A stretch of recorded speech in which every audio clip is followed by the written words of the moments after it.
আসসালামু আলাইকুম ওয়া রাহমাতুল্লাহি তাআলা ওয়া বারাকাতুহু।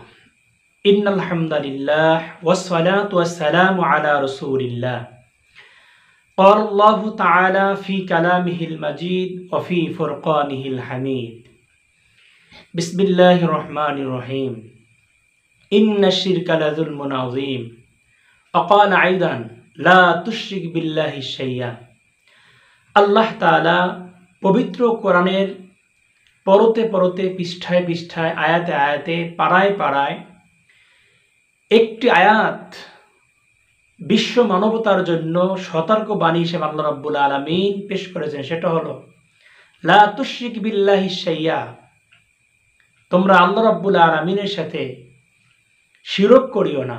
অর্থাৎ অন্য আয়াতে আছে ইন্না শিরকা লাযুলমুন আযীম, নিশ্চয়ই শিরক করা মহা ধরনের গুনাহ। আল্লাহ তাআলা অন্য আয়াতে ইরশাদ ফরমাইয়াছেন ইন্নাল্লাহা লা ইয়াগফিরু আন ইউশরাকা বিহি ওয়া ইয়াগফিরু মা দুনা যালিকা লিমান ইয়াশা। আল্লাহ তাআলা বলেন, আমি আল্লাহ রাব্বুল আলামিন পৃথিবীতে মানুষ যে সমস্ত গুনাহ করবে এই শিরক এবং সমস্ত গুনাহ আমি আল্লাহ রাব্বুল আলামিন মাফ করব, কিন্তু শিরকের গুনাহ আমি আল্লাহ তাআলা বান্দার তওবা ছাড়া আমি আল্লাহ মাফ করব না।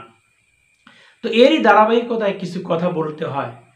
রিসেন্টলি সাম্প্রতিককালে আমরা দেখতে পাচ্ছি বিভিন্ন পূজা গেল, দুর্গা পূজা নামে হিন্দুদের উৎসব।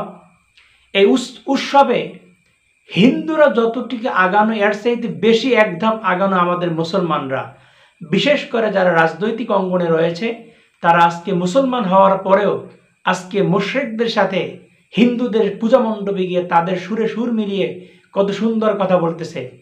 একজনে তো বলেই ফেলেছে রোজা এবং পূজা এই নিয়েই হলো বাংলাদেশের মুসলমান। নাউজুবিল্লাহি মিন যালিক। আল্লাহ তাআলা যেখানে কোরআনে বলেছেন রোজা ফরজ করা হয়েছে আর শিরককে হারাম করা হয়েছে, মহাগুনাহ বলা হয়েছে, সেখানে মুসলমান নামদারি যারা এই কথাগুলো বলে এটা অত্যন্ত কষ্টের বিষয়, হৃদয়ে রক্তক্ষরণের ব্যাপার। এরপরে দেখা যায় অনেক লোক আবার পূজা মণ্ডপে গিয়ে প্রশংসা আদায় করেছে, আমরা আসতে পেরে এখানে নিজেকে ধন্য মনে করতেছি। নাউজুবিল্লাহি মিন যালিক। মুসলমান নামদারি যারা এই কাজগুলো করতে